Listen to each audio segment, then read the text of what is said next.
Les étrangers qui ont suivi la 19e édition du dialogue national au Mushikirano estiment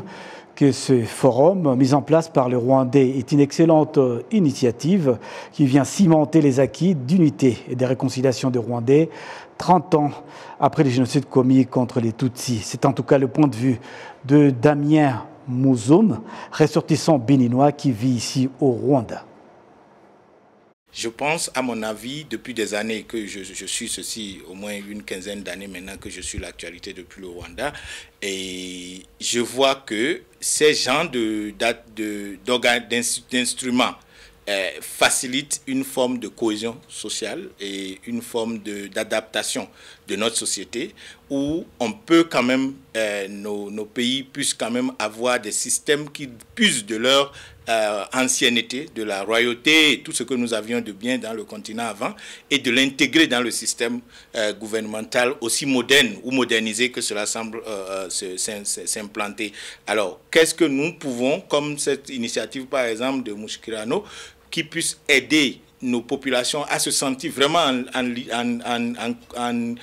connexion avec leur population. Il faudrait qu'on fasse quelque chose dans ce sens qui aide nos peuples à se retrouver et rendre responsables leurs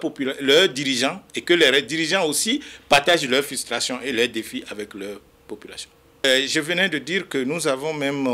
des initiatives comme Umuganda et d'autres choses que nous essayons de prendre en considération. On ne peut pas copier tout, copier-coller. Et je pense que c'est là même que ça devient dangereux, même pour la plupart des pays, de croire qu'il faut juste copier ce qui se passe de l'autre côté. J'ai dit tout à l'heure que les Britanniques ont pu maintenir leur système royal, mais ils ont garder un système de gouvernance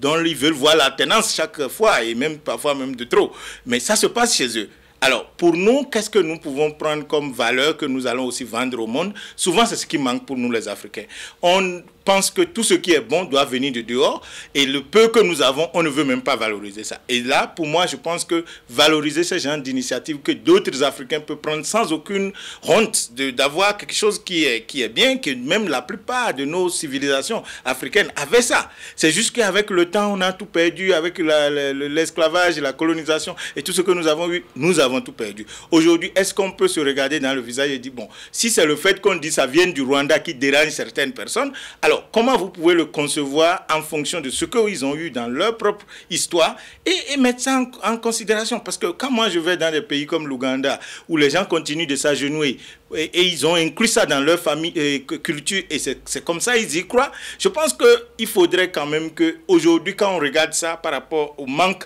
à l'autorité que nous avons dans la plupart de nos pays, je pense qu'il y a quelque chose qu'il faut quand même prendre de positif dans tout ce que nous avons comme culture, comme réalité en Afrique pour élever. Et donc, moi personnellement, et par exemple mon pays, le Bénin, n'a pas de honte à voir qu'est-ce qu'on peut prendre ici et qu'est-ce qu'on peut adapter et avancer avec. Mais nous avons cette complexe de dire, bon, parce que ça vient d'un pays africain, donc il faudrait s'en méfier, parce que ça, on a c'est justifiable, parce que notre histoire fait qu'on a de méfiance vis-à-vis de nos propres frères et de nos propres voisins, ce qui est normal, mais avec le temps, il faudrait qu'on puisse dépasser ça et voir qu'est-ce qui est utile, qu'est-ce qui n'est pas utile, et avancer quand même, parce que l'idéal, c'est d'avancer.